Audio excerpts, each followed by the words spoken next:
Jadi Cina itu nggak gampang. Jadi Tionghoa susah.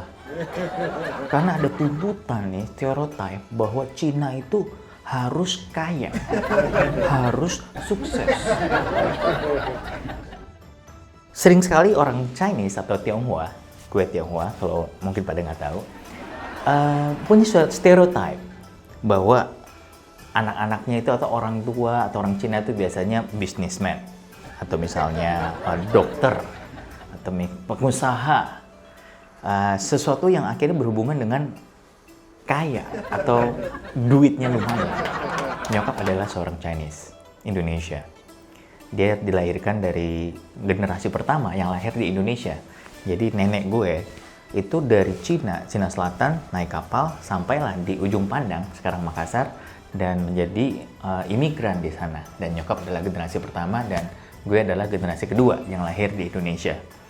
Jadi buat seorang imigran yang lahir di kala situasi pergolakan politik, waktu itu nyokap berhenti sekolah ketika SD karena tahun 66 komunis, PKI dan sejenisnya. Nah, jadi buat nyokap dan karena dia juga Chinese yang sangat tok-tok kental, itu penting sekali makna pendidikan.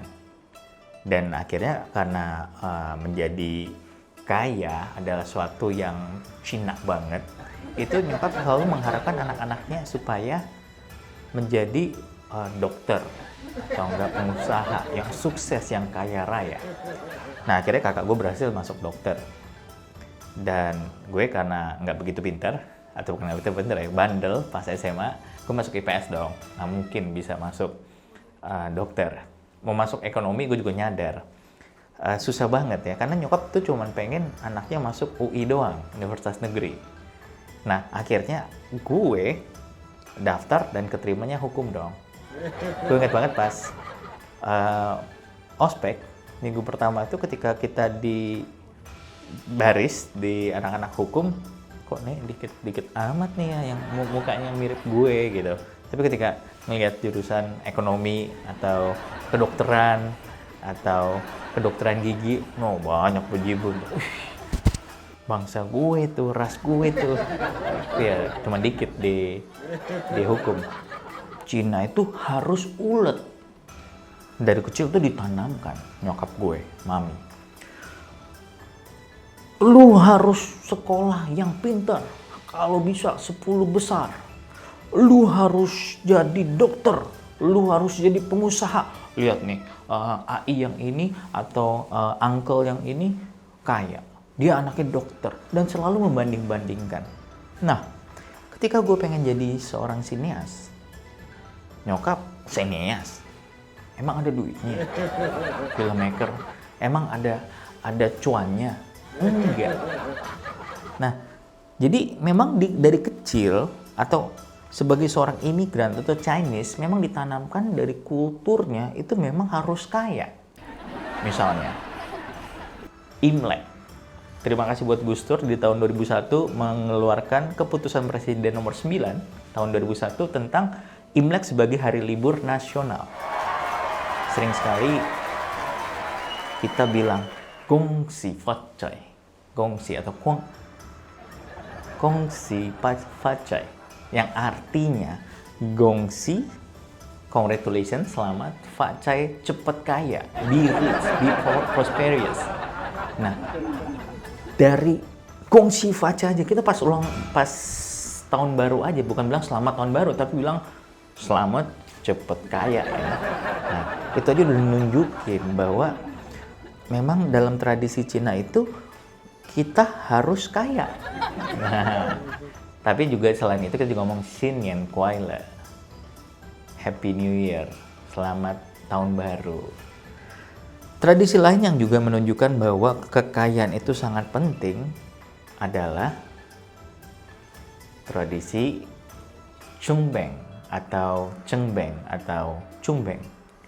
Nah, itu biasanya 2 minggu sebelum April 5. Jadi selama itu adalah orang-orang keturunan Chinese atau Tionghoa bersama-sama dengan keluarganya berkunjung ke kuburan orang tua atau kakek nenek atau kakek neneknya kakek nenek untuk berdoa dan membersihkan kubur. Nah, dalam perayaan itu kita juga membakar uang. Kenapa membakar uang? Itu adalah tradisi untuk karena kita bakar uangnya, terus ada juga kita kasih persembahan supaya di alam sana mereka bisa menikmati uang yang kita bakar itu tadi. Jadi kalau saya ingat pas kecil panjang banget 1 mm kali ya, berbuntut-buntut nolnya. Jadi bayangkan bahwa kita udah meninggal pun juga harus kaya. Jadi tuntutan untuk menjadi kaya di tradisi Tionghoa itu sangat besar. Sebenarnya dari agama atau ajaran agamanya Buddhis atau Confucius, Konghucu, itu ada dewa namanya dewa wealth, god of money. Sen Sai Che, ya itulah namanya. Nah, dewa-dewa uang ini juga intinya ketika kamu membakar dupa, dia akan ngasih kamu uang segala macam. Jadi memang kental sekali di ajaran atau kultur orang Cina untuk uang atau berdagang atau cuan. Bisa kita ngelihat di kalau kamu Google 100 atau 50 orang kaya di Indonesia, akan terlihat deretan-deretan yang memang kebanyakan adalah orang-orang keturunan Tionghoa atau Chinese. Ya karena itu, dari kecil tiap tahun baru, kongsi facai, semoga kaya. Selalu diajak untuk bekerja keras dan lain sebagainya. Bahkan begitu udah meninggal juga tetap dikasih uang, dikirim dari bumi, dibakar, dipakai buat di surga sana. Jadi memang wajar saja dari 100 orang terkaya di Indonesia yang kelihatan lah namanya Hartono, Gunawan, Wibowo, dan lain sebagainya. Nama-nama yang memang akhirnya memang keturunan Chinese. Jadi kalau kamu pengen belajar dari mana orang Chinese rata-rata kaya, ya belajar dari mereka, rajinnya mereka, kerja kerasnya mereka, semangat mereka, mudah-mudahan jujurnya mereka. Tapi kalau misal kamu juga nggak pengen kaya atau apa, mungkin bisa juga kayak misalnya mencoba di bagian seni, jadi seniman gitu, atau jadi filmmaker gitu kan. Nggak gampang kayaknya, susah, pelan-pelan. Tapi kamu enjoy the life. So itu pilihan hidup.